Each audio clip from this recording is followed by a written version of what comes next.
Mr. Harvey Gantt, how you doing? Mr. Dae-Lee Arrington, how are you? I'm great, because you're here. And you joined me for this bridge builder conversation. And I hope you're ready. I hope I can build some bridges. Let's go. Hey, I'm wrong with it. Let's build some bridges. I like that. You get right into it, man. Let's stop pity-patting. So, I know of you. This is our first conversation. I know your lovely daughter, Sonia Gantt. We've been able to work together in the community. And as I understand that wins points in your book. Well, because I love my children, and I think they're all trying to contribute. That makes a difference.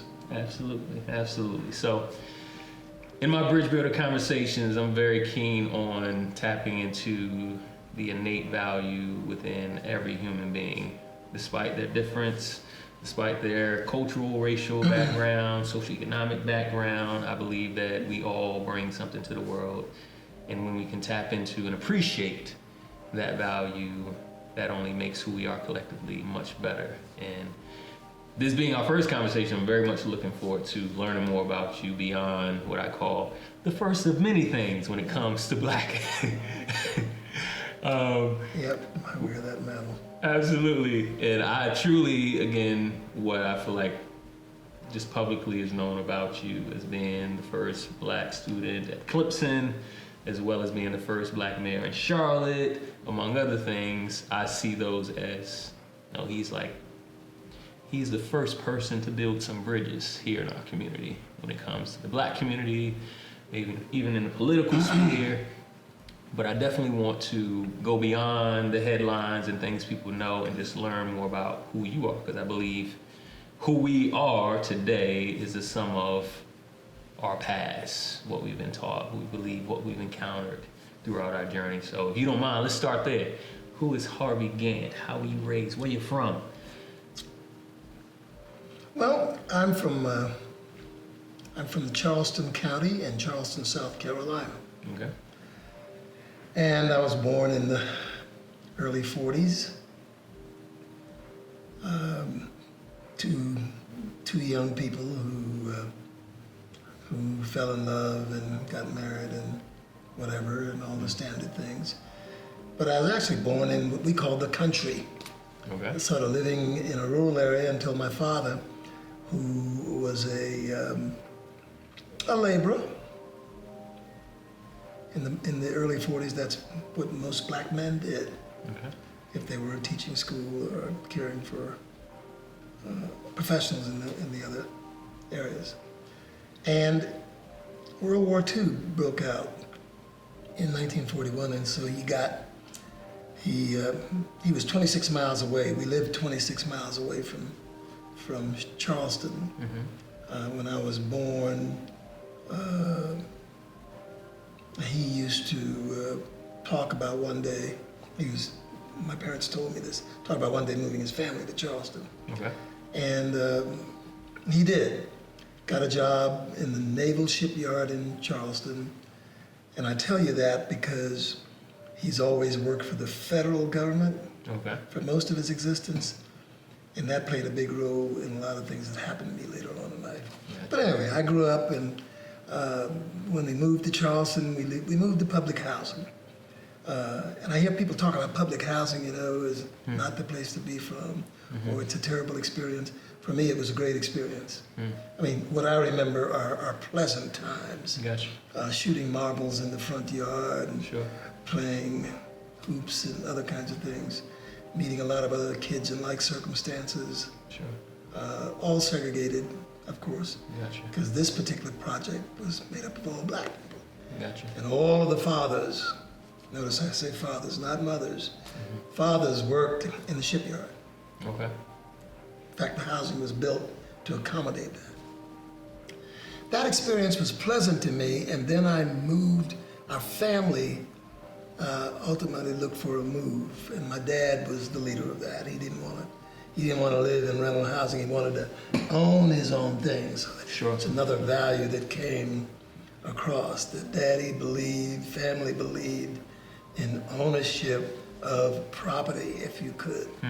I didn't know anything about wealth passing on to generations through ownership of property or any of that. And I never got around to asking him, did he have trouble getting an FHA loan? But the story about my moving to Charleston has some interesting insights that helped inform some things that I wanted to always do. My dad took some books and taught himself carpentry. Okay. Thought he could be more than just a laborer in the naval shipyard. So he taught himself carpentry, and he said, I'm going to build this house. So he bought a lot, which when I think back on it was pretty remarkable back there in those times. But he bought a lot in downtown Charleston, in a salt of the earth, working class, black neighborhood. Great memories of that. But the best memory was I was all of 6 or 7 years old, and he asked me to help him build a house. So you imagine that.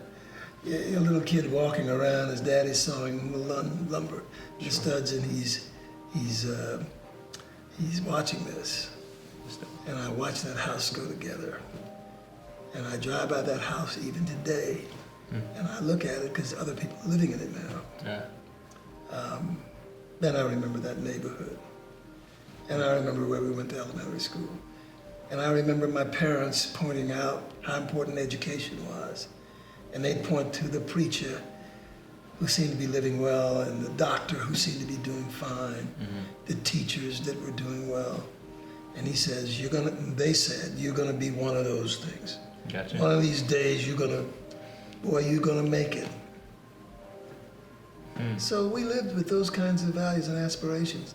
Work hard, tell the truth, push forward, never be satisfied with your circumstances, and own something. It's interesting when you talk about, again, living in public housing. I'm filtering through, again, all the preconceived notions about Harvey Gantt for those who don't know your story, you know what I mean? Which, again, is not just you, just as we look at other people, how we perceive certain things based on their stature that's written in the headlines, you know what I mean? And to think about that as well as how you describe the fact that I enjoyed it, you know what I mean? And the narrative is nobody wants to be in the hood, nobody wants to be in public houses or the projects, and I understand the dynamic of where you do want to own something. You don't want to be given a handout.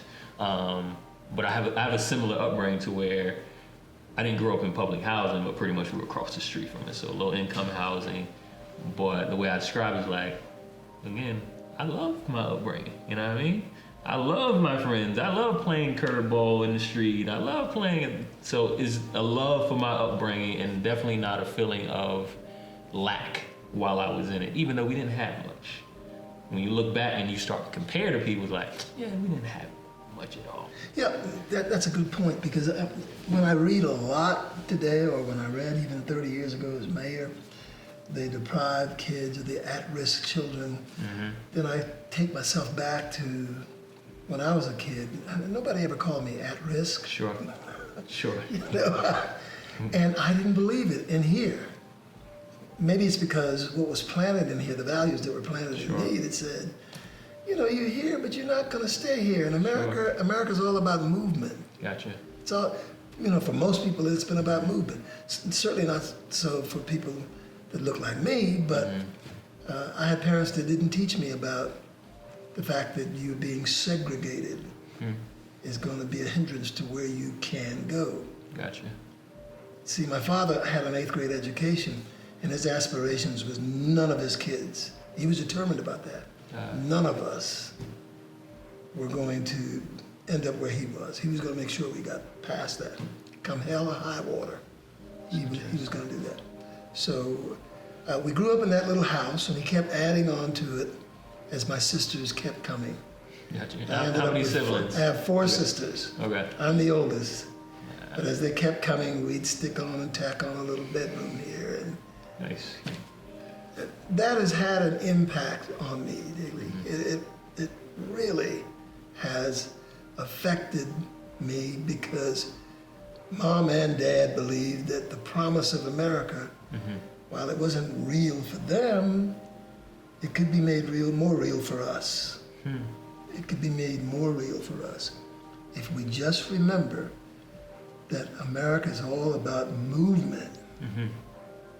You're poor, but you don't have to stay poor.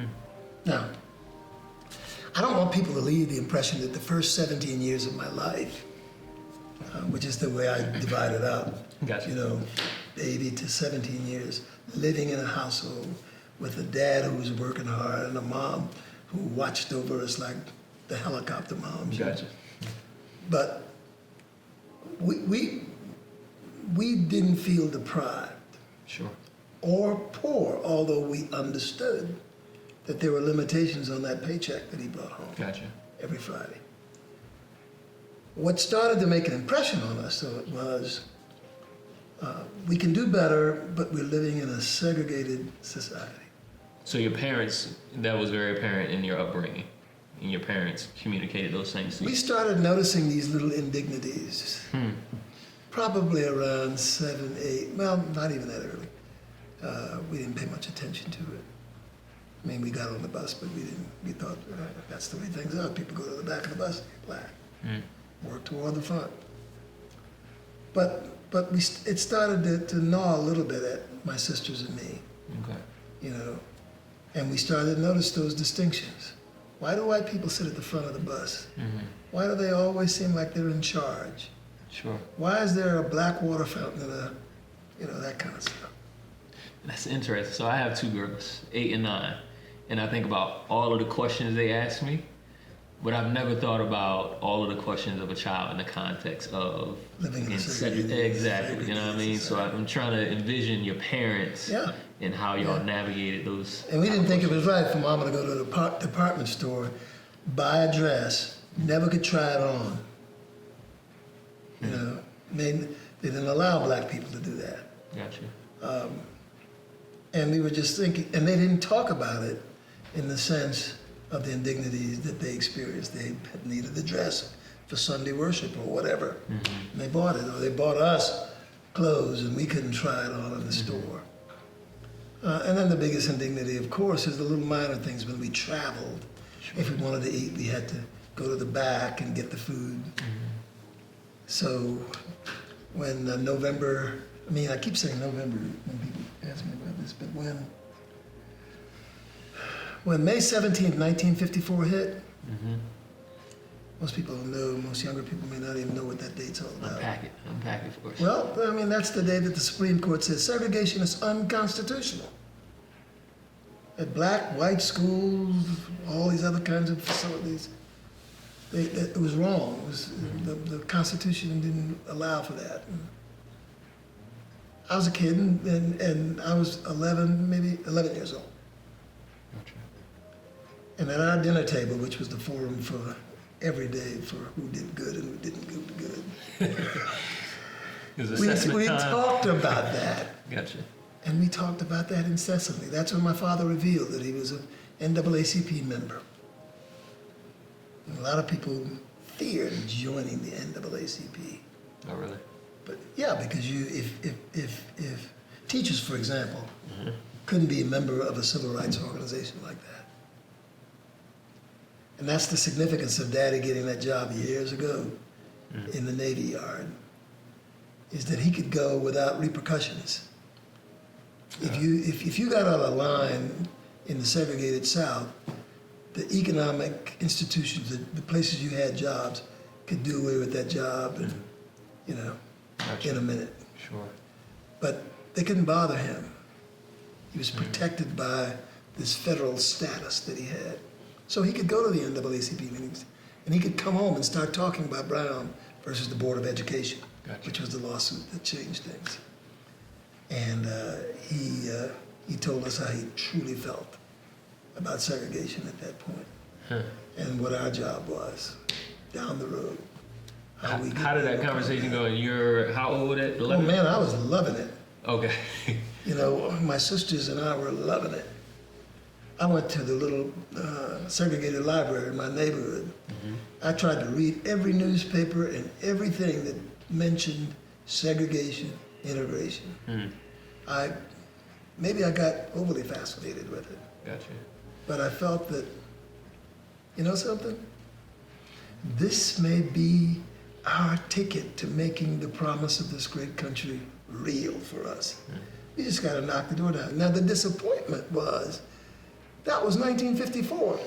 We were of the naive belief that, It's going to change the next you day. know, by the time we get to go into school the next semester, we were going to be going to that white elementary school that we used to pass all the time that looked so nice, Gotcha. to our little bit less than nice school. We thought these things were going to happen right away.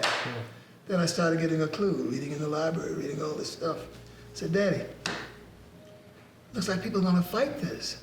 You know, and they did. They fought it tooth and nail. And we're still fighting it. Sure. Interestingly enough, we're still fighting it. So it's interesting when you talk about your dad's perspective and how he raised you all as children and this promise of America. Do you have any idea, did y'all have any conversations about why he said he was steadfast in that promise, in that what I'll call a hope of America? Look, as I told you, we came from the rural parts of Charleston County. Dad couldn't go any further than, they had a black elementary school there. And when he was finished that was it. He didn't have the opportunity to go to the high school that was for whites in that area. And if he wanted to go to high school, he'd have to go 26 miles away from Charleston. And that was not good for the little small farm that his father, Gotcha. he wasn't a sharecropper, he likes to point that out. He wasn't a He sharecropper. wasn't. His father owned his property. It's back to that ownership thing. See, that's very interesting, and I want to go ahead and finish that, but I want to talk about the whole ownership piece. Go ahead. Yeah, well, but anyway, I mean, he couldn't leave and go stay with an aunt or somebody in Charleston to finish high school. The choice was economic again. You got to stay and work the farm, and that's about as far as you can go as 8th grade. I think that burned my dad deeply, which is why we got getting an education like we got our mother's milk. Gotcha. You know, it was. You're gonna certainly go past 8th grade, young man. Gotcha. My mother had the opportunity to go to Charleston, and she didn't finish high school either. She got to 10th grade. Gotcha. Okay. So both of them were fired with this notion that if you're gonna get ahead, if you're gonna be like the doctor, the preacher, and all the other people Gotcha. who were professionals in our community, you sure aren't gonna be able to do it with an 8th grade education. Those are values we've carried all the way through and passed it on to generation to generation. And the notion about ownership is always going to be there too. Yeah. That's, Own property. That's how you pass on.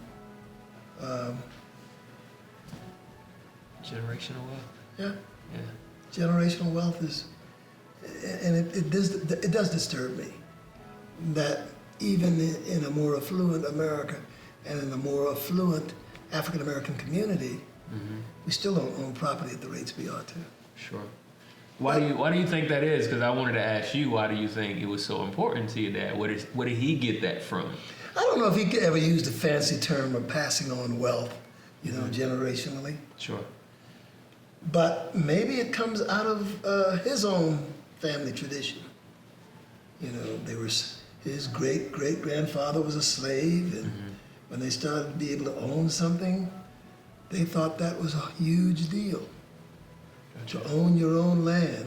Sure. They heard those negative stories about sharecroppers who worked the other man's land and didn't seem to Sure. be better off. But when you own your own, you can get ahead, you know. Sure. I mean, they used to do things like hide their wealth. Your family did? Oh yeah, I Okay. mean, they didn't want everybody to know that they had. Okay. they were Gotcha. trying to buy this little piece and that little piece. Because sometimes if you were too economically well off, Backlash. interesting things start to happen to you. Sure. But let's suffice it to say that the value of ownership was always there. Sure. and it allowed more, he didn't use these terms, empowerment, Sure. you know. If it's recorded in the books downtown, they really can't take that away from you unless you don't pay your taxes. And we're going to do that. We're going to do that. It's super interesting, because again, I started to think about what is the difference between, say, a black family who doesn't understand that, and a family sounds like you grew up in, that obviously understands the importance of education, as well as home ownership or ownership of land when it comes to building wealth. Obviously, I would say, I believe a big part of that is just awareness, period. You know what I mean? Education, and just not knowing, how would I say, the importance of it, but also the context in which that it is important. You know what I mean? America. You know what I mean? In our capitalistic systems. Like, no, you better own you some land, you better own you some property, you better X, Y, Z to play in this game, which is America. So the reason I asked you about your father is I'm always interested, why? Where did it come? Where's the root? You know what I mean? Understanding that, again, made your father who he was, which handed down this information to you, and I'm sure you handed it down to your children, and then so I'm always interested in that because... Yeah. I'm going to always go back to just little lessons that I learned over the years. I'm still in these first 17 years, and Gotcha. The fact that he wanted to build his own house, own his own property, but then he came from a family of men and women who lived in this small area called Adams Run, and strangely enough, Daddy wasn't unique. There were other people around that were buying a couple of acres here, a few acres there. Sure. I only learned this later on, looking back, or talking to him, getting him to tell the story. But I swear it comes from a legacy of what slavery did. And for some reason, the people that lived in that neck of the low country, who worked the rice fields, not so much cotton, but that kind of stuff, they came out of it with a certain kind of respect they got if they could finagle and own land, or buy it, or save their little pennies to buy land. Ownership gave them respect,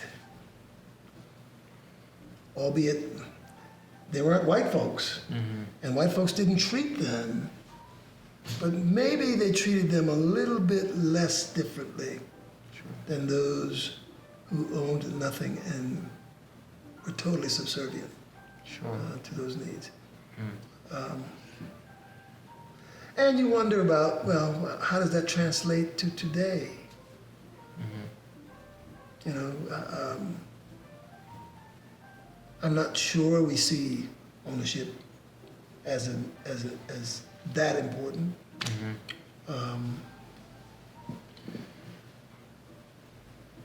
But I think there is a facet of our relationship to America itself that would suggest that if our net worth was at least... What is it for Black Americans? I believe it's 17,000 average net worth. For average white American, I believe it's 170,000. That's right. It's multiples. Sure. And you have to ask, why that disparity? And why does it continue? Why isn't it closer? We expect them still to always be a little bit higher, but why isn't it half? Sure. And it isn't. And you have to figure that some of that might relate to the wealth we have in this country. Oh, absolutely. You got to figure that comes into play. Absolutely. So, I feel like... Anyway, let me finish this story, because I don't want it to be a total story on property.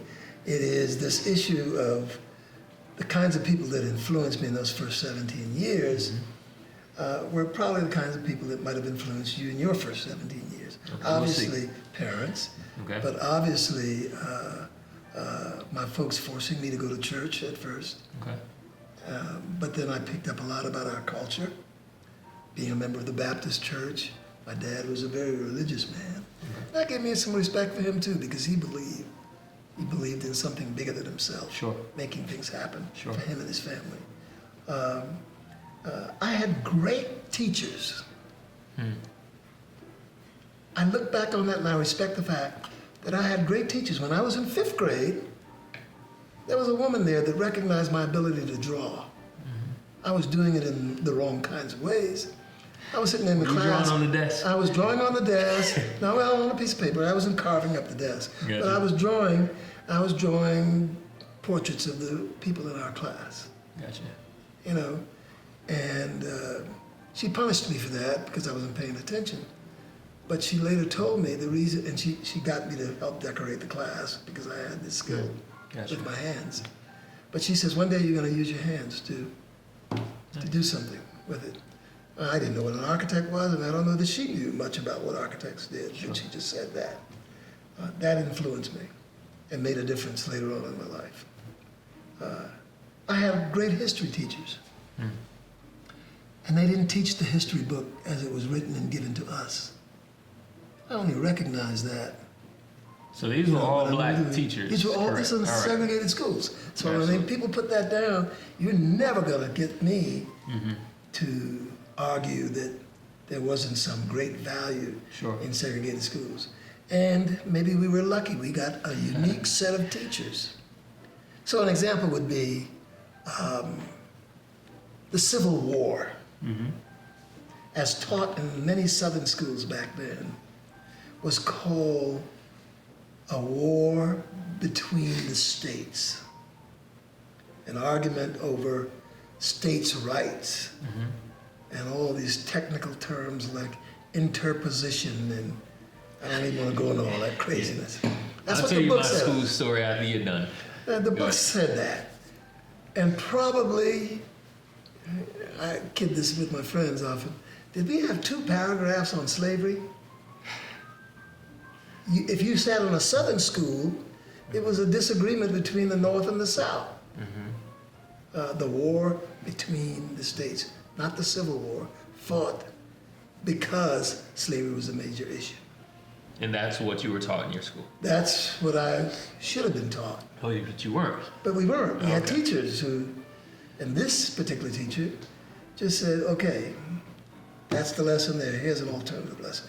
Okay. And he actually taught it. He just, Okay. Just So he laid it did. He out. taught both. and we sitting there looking at it and Okay. we compared. You know, we used to hear about carpetbaggers and scallywags.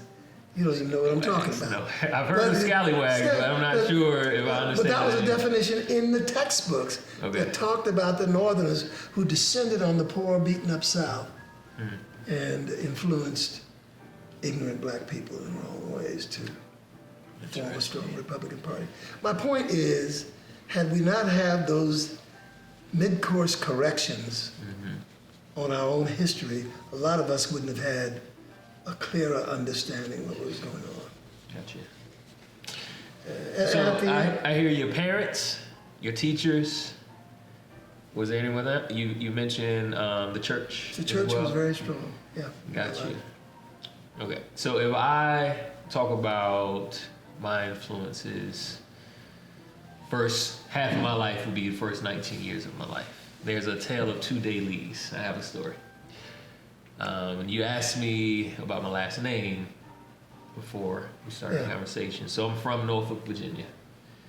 Born and raised from a neighborhood called Huntersville. If I briefly described it, again, we're across the street from the projects, low income, black neighborhood, black cultural experience. Love my family, love my friends, love everything about my upbringing. We were a sports family. All of my siblings, as well as I, played basketball. My dad worked with the city in the parking division. And my mom, she's an interior decorator and designer to this day. Still doing her thing. So how would I say, if I summed it up, like my dad, obviously my parents. My dad, he, as well as his dad and his uncles, they owned a construction business and worked hard. Hustle was the word. Hustle was the word that I felt in the back of my head when I was working with him and I wasn't moving fast enough. And my grandfather would take his cap off with a snapback. Hustle. That was the word. For my mom, definitely on both sides, again, entrepreneurial endeavors was core. Again, for her, she stayed at home. And again, when I say she stayed at home, it wasn't an idea, and I'm sure for your mom as well. Like, okay, off to school, kids. Let me twiddle my thumbs. Like, no. My mom was about business. She had clients. She was on the move and always doing something. But again, my parents, super instrumental in my first 19 years of my life. What years were those? So that is 1982 to 2001. 1982, 80s baby. Yeah. In 2000, I would say kind of, we weren't in the service. Like, I have uncles who were in the service because Navy town. And my uncle and my grandfather, he was in the service. So on my mom's side, there's some service experience. On my dad's side, not as much, not at all that I know of. But growing up, it was, again, them, my friends, just the neighborhood. I would just say the neighborhood was a big influence on me. And I'll probably cap it off at my Uncle O'Neill. He was the one who introduced me to music. He's the one that gave me my first keyboard with a sequencer that lit the fire for me musically. And that was like a year before I moved to Charlotte. In the second half of my life, in Charlotte, on the south side, in the Ballantyne, Pineville area, it's pretty much a 180 flip for me, culturally, racially, socioeconomically, across the board. And I'll add another very significant person for me. Like, honestly, I would say probably the most significant person in my life is my Uncle Jeff, my dad's brother. And the reason I say that is because he provided an opportunity for me to open my eyes and my mind beyond the world I knew that I grew up in. Because as you described your dad and, how would I say, this vision beyond, I didn't have that growing up. The neighborhood was a neighborhood, and it was a silo. You just cycle in that silo. There wasn't too many people I knew that moved beyond. And even to this day, a slightly depressing part of going home, even as much as I love it, is the fact that I can go back home and I can ride back through the neighborhood. My mom still lives in the neighborhood. And you can see and run into some of the same people, and they're just stagnant. They're not doing anything. They're not growing and moving beyond. I mean, there's definitely individuals, and I would say my core group of friends, in a lot of ways, they have moved beyond. But there's a lot of other people that I was acquaintance with or friends on different levels, where it's like difficult to have conversations with them because I'm talking about all this growth and new stuff, and it's like, yeah. Yeah, but you had a lot of people to motivate you. I did, but and I guess it's that tension for me as I hear your stories, like, for your dad, like, I'm sure there were people that were right alongside him when he began his journey that were no longer there, when he's talking about owning land, when he's talking about, again, just growth of a family and education. So it can be difficult for me, you know what I mean? Because, and I'm sure even for your dad, it's like, yo, I want this for everyone. But very much so, there's different journeys and different ways that people go that, may not be even their preference, but that's just where they end up. You know what I mean? Yeah. And yet, I didn't feel so special. And then same thing here is like, I don't think I had a secret sauce. It's just my journey, for some reason, was different. And again, in a lot of ways, when I look in retrospect, it's like, man, God was doing something that I had no idea about. And like me coming here to Charlotte, even though I would say I wanted to go to DC, because I studied at the Art Institute. That's what brought me here. Not hidden fact, that's kind of hidden fact that we have in common. I studied drafting and architecture at our tech school, my 12th grade year and the year after. So I'm certified to be an apprentice. So if you need an apprentice, just let me know. All right? I'm certified. I never used it, and my teacher was very mad at me that I did not go into the field. I would have hired you right on the spot. You have a lot more than just crafting skills. But Yeah. So for me, again, how is it? Me moving to Charlotte was a big moment, and I said, opening my eyes. And the quick analogy or example I give to people is, before I moved to Charlotte, I was a kid playing curveball in the street. Do you know what curveball is? yeah. You do? Okay. See, I talk to so many people that don't know what curveball is. Oh, They don't know what it is. Hey, get yourself a basketball, get your friend on the other curve, one curve, you get on the other, throw it, you hit it off the curve back to yourself, you got a point. where'd you get that from? I don't even know where we got it from. We just always used to play it in the neighborhood. It's always been. Maybe it's a seaport town situation. You grew up in Norfolk, so. I have no idea, but we love that game. And just, again, when you move outside of Norfolk, it's like, curveball, what are you talking about? Just stand in the street, wait for the cars to go by, and then play curveball. But back to my story. So coming here to Charlotte was very big to me, because I went from the corner of Norfolk, Virginia, Huntersville, my hood, playing the That's My Car game. And the idea is, a nice car drives by, you're in the streets, like, oh, that's my car, you know, because it's a nice car. And internally, what I believe is, there's a belief that that's as close as I'll ever get to that nice car. You know what I mean? It's, oh, that's my car, that Mercedes, whatever it is. So I went from there, corner of Norfolk, Virginia, to the cul-de-sac of South Charlotte, Ballantyne. And my uncle, who's also an entrepreneur, owns JWA Auto Detailing. I go to work for him, and I'm sitting in that exact same car, cleaning it. Again, it ain't mine, but mentally for me, it was like, oh, this is closer than I thought it was. Maybe it's obtainable. Maybe I can go from cleaning it to owning it. So for me, it was a big jump of just belief and perspective of, and I think that's what keeps a lot of people in that cage or that silo, is the idea that it's not attainable. Because of generations, this is what we do. We're born, we work, we die in the silo, then we get another generation born, work, and die in the silo. And moving to Charlotte, in a way, forced me out of it and forced me into spaces where I was able to engage in as simple as, man, I can wipe down this car that I never thought I would even be proximate to. Or being next to or in relationship with people that are from different backgrounds and think differently to me. We can actually be in a relationship, and I can stop referring to them as them or they, you know what I mean? So that's what Charlotte and my uncle taking me in and me staying with them while I was going to the Art Institute represents the beginning of, for me, in the second half of The Tale of Two Lives for Dae-Lee. Well, it is amazing that you actually are a full generation later Gotcha. than where I am. I want to end that 17-year thing and move on, but, you know,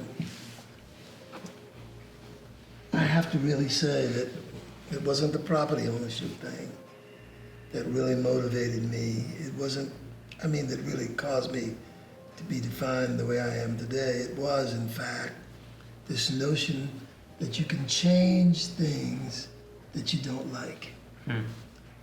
If you understand what the situation is, and if you're courageous enough to do it, and if you believe that on the other side of that struggle, that dealing with the fact that so many people can benefit from it, if you can work yourself into believing that the struggle is worthwhile because a whole lot of people are going to benefit. You're going to benefit 20 years later. And then you'll be facing your new challenge. Sure. In my senior year in high school, we saw 4 kids sit down at a lunch counter in Greensboro. And we said to ourselves, we being my fellow classmates my sisters and others, if they can do what they're doing in Greensboro to get a Coke and a hot dog, my God, we got a place down here that doesn't serve us. Let's do it too. Did you? Yes, we did. We got a little lesson from some people who'd actually done it in Nashville, and some of the folks from Greensboro told us what they did, and we learned stuff about nonviolent techniques and Sure. what happens if somebody pours a bunch of ketchup over your head while you're sitting at the lunch counter, and people are going to call you nasty N-words and other kinds of things. Sure. Can you stand it, and can you do this in the Martin Luther King manner of nonviolence? And we started off with about 35 to 40 kids saying we can do it. When we got through the training on that, there were 27 kids left, and 27 of us walked off, sat down at a lunch counter, got arrested, much to the consternation of our own parents. Even my mother was just scared to death that I was going to be able to go to college with a record, Gotcha. you know. But we weren't even thinking about that.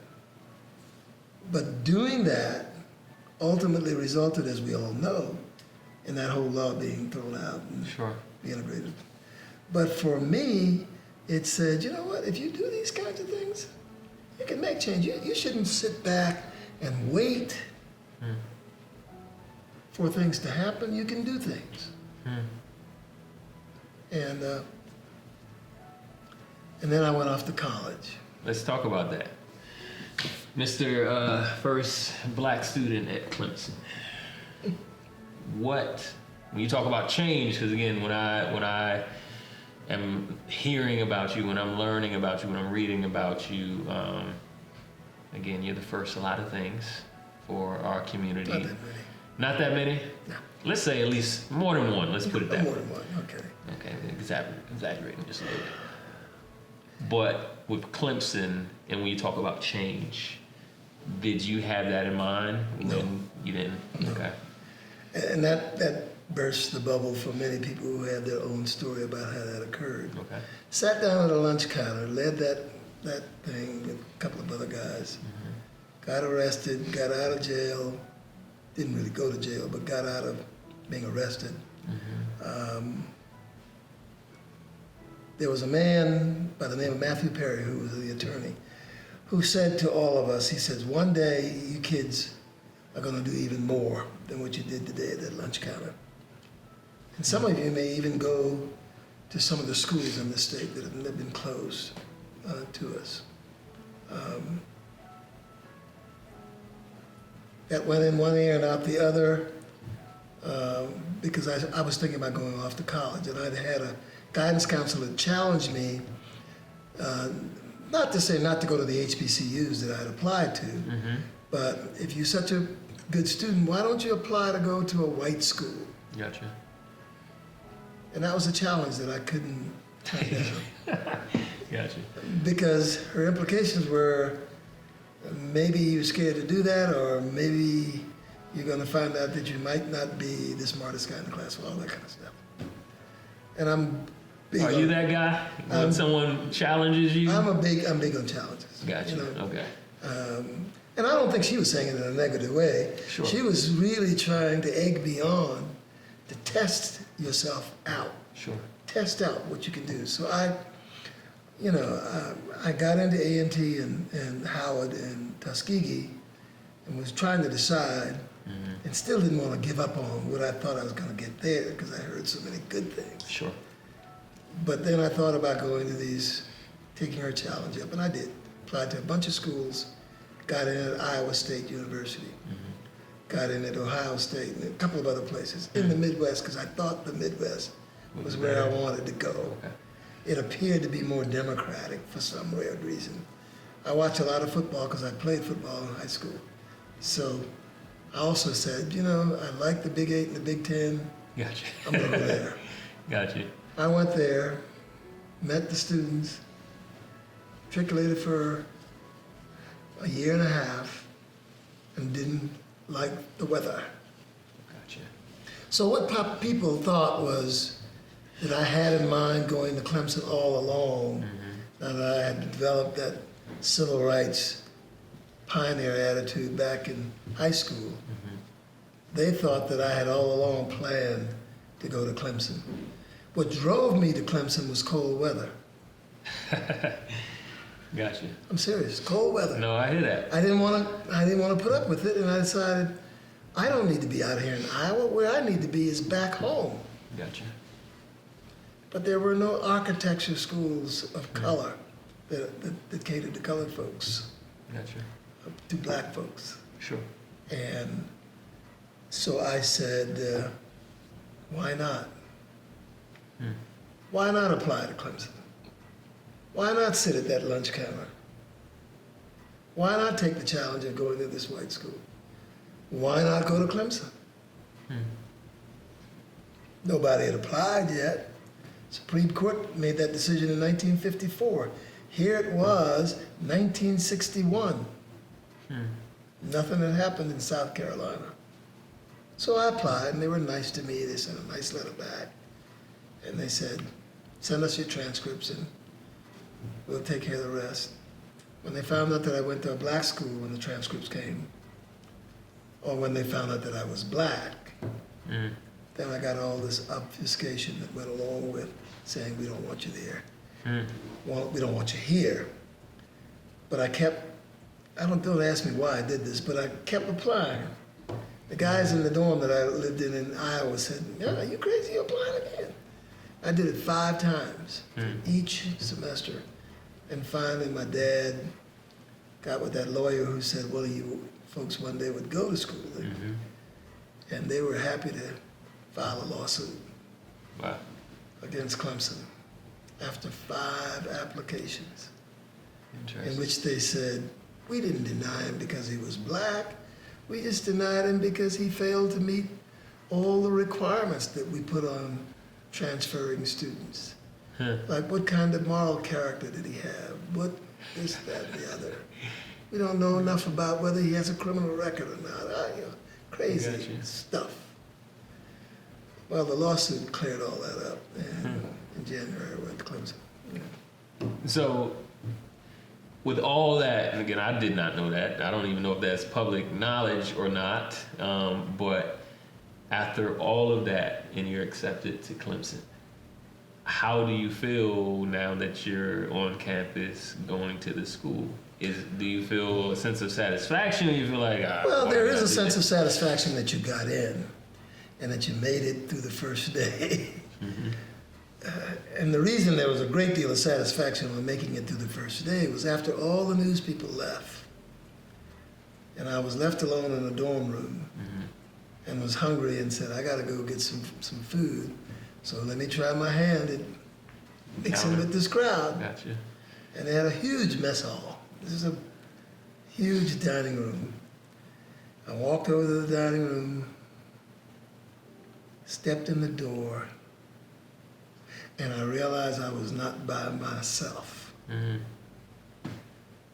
All these black people who worked in the cafeteria and served these white students for years are now there. And when I saw the smiles on the faces of the servers along the cafeteria line, I had an epiphany, which was, you know what, they're smiling at me because this is the first time they have served a person of color on that side of the line. So I got the biggest steak, the biggest apple pie that day. They made sure I got the choices. Gotcha. And they were back there but they were also smiling because they saw their nieces, their nephews, their cousins one day marching through that line. Wow. And I ended up making friends and relating to that community. I went to their church. I went to their little events and stuff that they were having. In part because I didn't think I'd be welcome at a lot of the white events, but in the black community I was somewhat of a celebrity. But quickly got off of that statue that I put myself on and got to meet a lot of nice people that I know to this day. So my experience at Clemson was colored by my relationship to the black community there that had been there for years. And then I developed relationships with other folks in the architecture school that I went to. Gotcha. I always believe that, you know, people are people at heart, and if they can get past the cultural silos that they're often put in, Sure. and attitudes, you can change people's hearts, and they can change me too. Sure. In terms of certain attitudes that I may bring to the ball game. Gotcha. So, the Clemson experience turned out to be a pleasant one, with some frustrations. Gotcha. But the most pleasant reason it's great for me when I think back on it is that my wife was the person I met there. Hey. Yeah, Did yeah. you meet her? They sent this good-looking woman who was smart, and she applied. She was going to go to Fisk University, and she changed her mind. I always tease her about the fact Because she heard about you there. She changed her mind because she thought that maybe I might be an interesting person to get to know. Hey. But she moved in. She became a semester later. She became the first African American woman there. Wow. People thought that was a plant, you know, to keep me from trying to chase the other women. Wow. It wasn't a plant. She decided on her own, and That is a year later hilarious. we were at the altar. I got married. That is So when it should have been an ordeal, Dae-Lee, when it should have been an ordeal, it turned out to be a positive experience.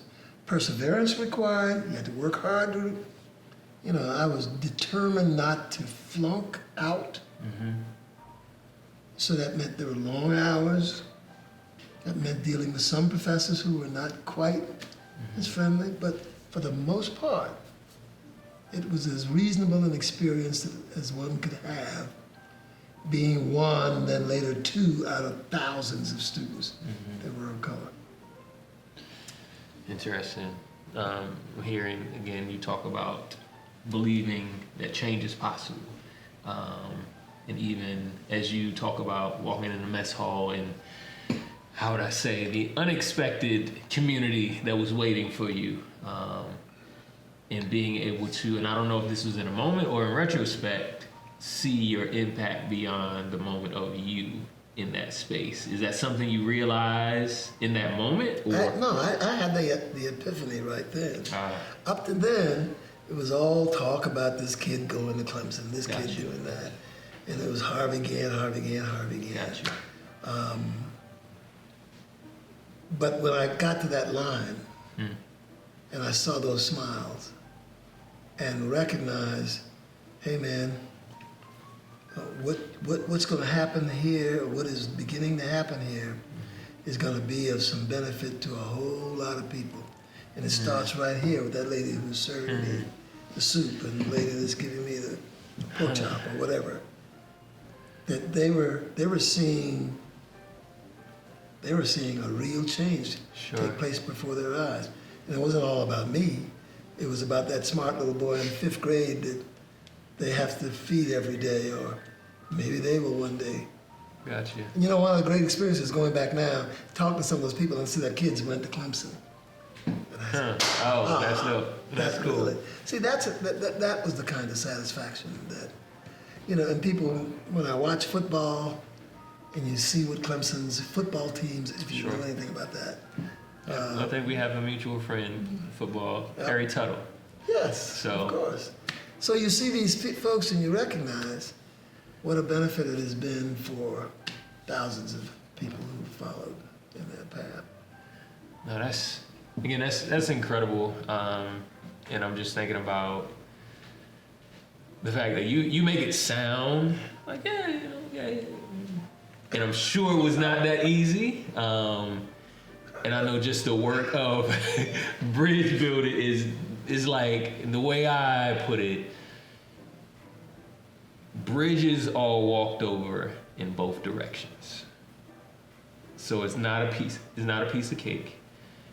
even when you talk about the community that I believe you have created bridges for the Black community to attend Clemson, to in other schools that we otherwise would not be allowed into, and in other ways as well, is that idea that, hey, I'm speaking for you. It's like Harvey was willing to be walked over in both directions, from the Black community, the white community, the same, in order for the hope of change and that opportunity to be realized. And to me, again, if I do my impression of you, it was. It's like, it wasn't easy, you know what I mean? So I'm even interested if you could share, what was a challenging moment at Clemson for you when it came to your vision of why you were there? Was there a challenging moment when it came to the white students or even the staff or just the community of Clemson in general to you being present there? You know, daily you get up in a place like that, you say a little prayer and you hope you make it through the day without getting angry. Without getting angry? Yeah. Gotcha. You know, there are incidents where there were some negative incidents where you meet a guy, you're talking to that person in class, you think you're friends. Mm-hmm. It's time, you know, you're crossing some cultural lines and trying to find a way to fit in. Mm-hmm. And the student, the white student in this case, you're heading out of class, it's lunchtime, we normally go to the dining hall, and then you realize the kid doesn't know you anymore. Hmm. And then you have to get to an understanding of why he doesn't know you anymore. He doesn't want to associate. It's all right to talk to you in the classroom. Sure. It is a different story when you are amongst hundreds of other students. Hmm. And you didn't decide to go to lunch with Harvey. We go to the same place. You have to get used to that. And you also have to have an understanding of why he's doing that. Hmm. He's fearful too. Gotcha. He doesn't want to be ostracized by his other classmates. You're associating with this particular thing. We had politicians to come to campus or make statements in the newspapers that if you guys will just ignore this Harvey Gantt, he will get to be so lonely that he will leave. He will not stay around. And therefore we can continue to preserve our way of life. Well, you hear that, and you see students who are actually frightened because they think that I was just a guy walking around with the plague. And so you stayed your distance. Sure. Now those were periods in the early days when I put up with that. But you need to understand that I had an expectation that would happen, and I could prepare my inner personality to deal with that. Gotcha. I was prepared to eat alone. I had some incidences where a group of fraternity guys might be sitting 10 feet away, 10 of them at a table, and I'm sitting at a table by myself eating. And the guy would come over and sit down like he was pretending to be a friend, and he was looking back to see whether the other guys were watching him, because he had obviously made a bet that I'm gonna go sit with Harvey again for 5 minutes and then get up and leave. You know, that's... Those were little things, but for some reason, they don't stand out for me. Gotcha. I mean, if I counted all the different experiences I had, for every 100 good experience, I probably had 20 negative experience. Gotcha. 1 in 5. Gotcha. And you got to remember, when a pioneer goes into a situation like that, he's not thinking he's going to be treated like he was at Howard University, just another student. You already got yourself prayed up and strong enough that your Constitution says, I can handle this. Gotcha. And I did. And that's why most of the years I recall at Clemson were pleasant ones. In the School of Architecture, it's a very close-knit group of students. And the work that we have to do sometimes require that we stay up all night working on what we call charrettes, where we're working on a project, a building or something, and it's due the next day or whatever. We got to draw this thing and make it look pretty, and it doesn't fit nicely into the studio hours that are regulated. Gotcha. So we'd work all night. And that's where I forged lifetime relationships. People that I still can call up and talk about things, and everything from race to what was happening to me then, and what our aspirations for tomorrow were. And I had a core friend, so the experience got pleasant. So you put a good woman, a great school, and the negative experiences. Gotcha. Thrown away. Gotcha. Okay. So let's talk about your experience as the first Black mayor of Charlotte, North Carolina. How did that compare? Because again, this is another instance of you are first on the ground, building this bridge for future generations within the political sphere of Charlotte. What was that like for you? I never expected to go into politics. Never. That's not it's almost like Clemson in there.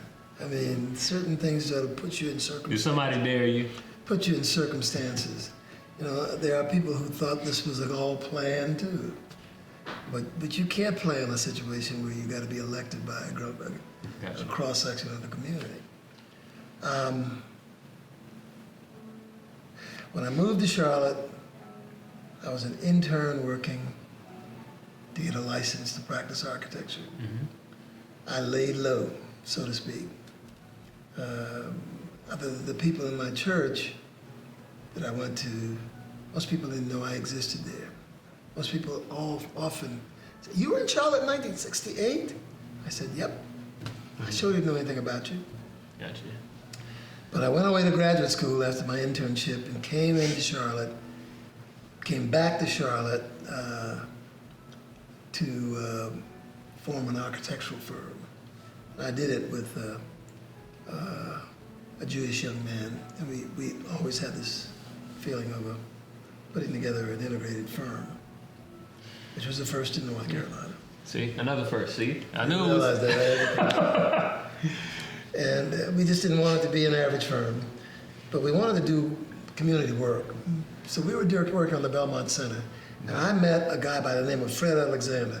And look up in your history, because he was the dean of African American politicians in Charlotte. Okay. We developed a friendship over that initially because of a building we were designing. It's called the Belmont Regional Center. It still exists in Charlotte. Okay. That was, what am I talking, 60 years ago almost now. At any rate, You say 60 years ago? well, no, not. Yeah. We did it. We did the building in 1973, 30. Okay, 50-some years ago. I'm calculating here is like, Met this how guy. old are you Met really? this guy Alexander, and this was after graduate school, so I had a degree in city planning and architecture, and we just hit it off as friends. And I would tell him things and elements of how a city should grow and things about resources that can make a city do this, that, the other. And then he'd tell me how the city government ran. And then he told me about his political aspirations, and he wanted to serve in the North Carolina Senate.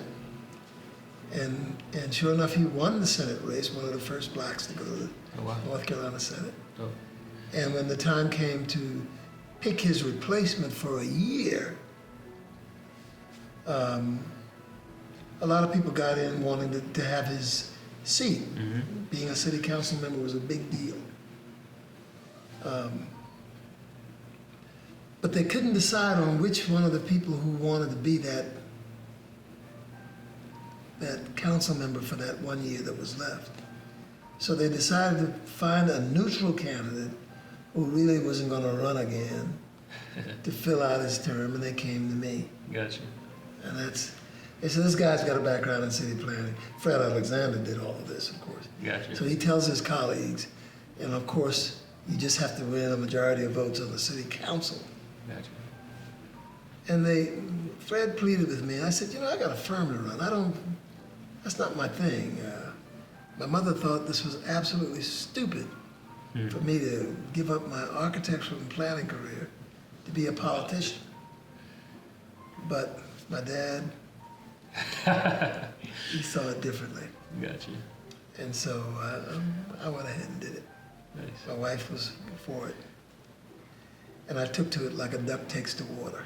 My background as an architect and a planner allowed me to see things that maybe some of my colleagues around the forum in the council chambers didn't see. Gotcha. And so I decided to run again after that year was up. They didn't expect that, though. They didn't expect that. And lots of folks in the African American community got mad at me. And, Why? well, some of them did. I mean, Okay. those African Americans who were aspiring initially Oh, okay. to get a seat To fill the seat. Gotcha. were thinking, well, Harvey's not going to stay there. Gotcha. He won't like all that bickering and politicking back and Okay. forth. Gotcha. But I did enjoy it. Hmm. Bottom line is, after a couple of years, terms on the city council,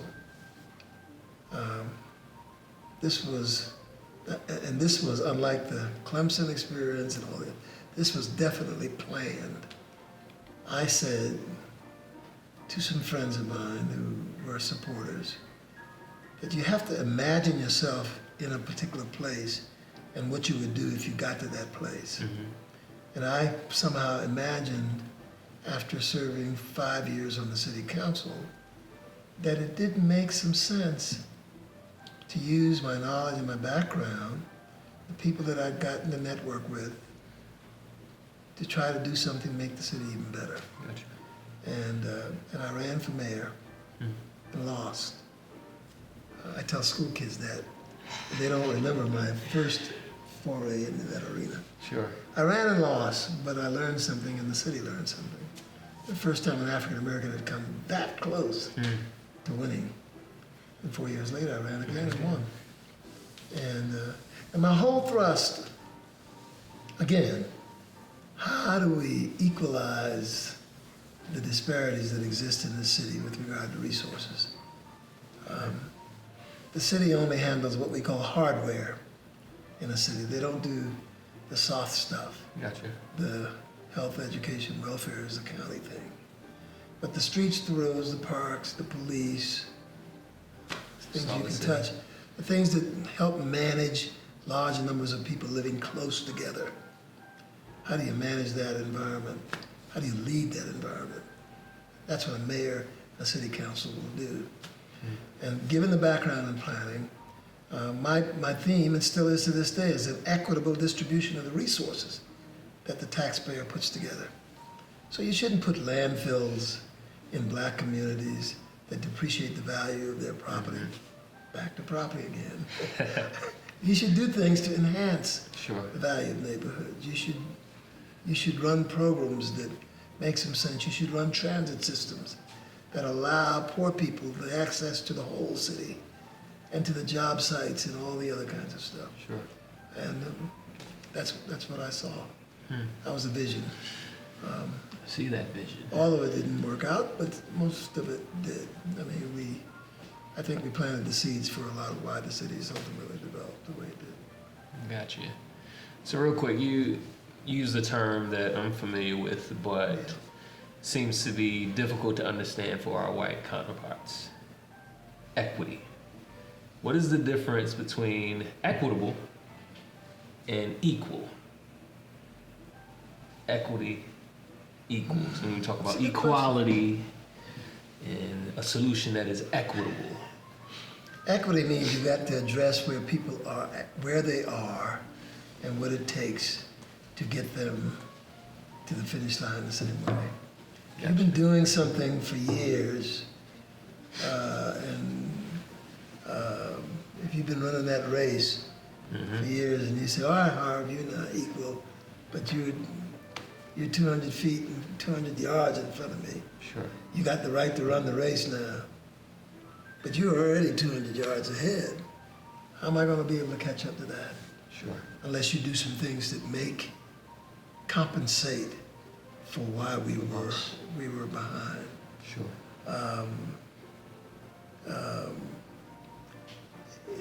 there's a great illustration, I think, of a kid, two kids. Looking over the fence. Looking over the fence. Mm-hmm. That tells the story all the way. Absolutely. One's a short kid, the other one's a Taller. kid little. Mm-hmm. Equity means they might have the same bucket they're standing on. The taller kid's going to see over it. The short kid still doesn't see it. Mm-hmm. But if you gave this shorter kid a taller that the guy bucket, didn't need. he could look over the fence too. Absolutely. And in lots of cases, we have been hindered by our circumstances.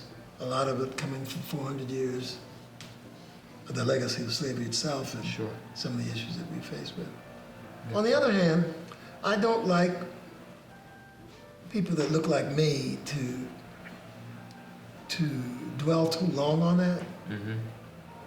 There are things we need to do, and that's the job of those who are public policy makers, educators and others, to try to address that imbalance. But I get a little frustrated when I see young people with skills and abilities that are beaten down by the inequities that are out there, rather than challenging it. And that's just my nature, probably, from my history I've just told you about. Sure. But I'm not going to I know I'm a victim of some of this system, of what the system has visited upon me and you. But I'm not going to use that as an excuse. Sure. I'm going to be better than you. It used to be that we had to be twice as good as they are, and that's not right. That I got to be twice as good as you, as the white person is, in order to get the job or whatever. I might get tired of that at some points, but I'm going to keep working to address the inequities. But I'm not going to use that as those inequities as an excuse for why I can't succeed. Sure. Because my self-worth as an individual will not allow me to say, you're better than me simply because you're of another race. Gotcha. That you're a better architect than I am because you're of another race. I just don't believe that. Gotcha. And I work every day to try to prove that. I hear that. So I have one more thing. As I hear about your, again, time at Clemson, as well as within the political realm, city council, as well as the mayor of Charlotte, I hear and heard throughout this entire conversation, it's about more than Harvey Gantt. It's about who comes after and what you are creating opportunity for other people, as well as just a collective of humanity within your circle of influence. Would you say that, based on the bridges you've built, that you are, and this may not be a either or, in ways are you disappointed in the use of those bridges? Whether it be within the education space or the political realm, both, whether it be from the black community perspective and also from the white community, are you disappointed in the work you've put in as a bridge builder and what we've made of that? Does that make sense? I know what you're saying. Gotcha. Julius Chambers and I had a conversation. This is the civil rights attorney that worked hard for integration of schools. Okay, gotcha. And near the end of his life, he was saying, Harv, we worked our butts off to build an integrated society, and we're more segregated than we ever have been. Did we work for nothing? For all those years given for nothing?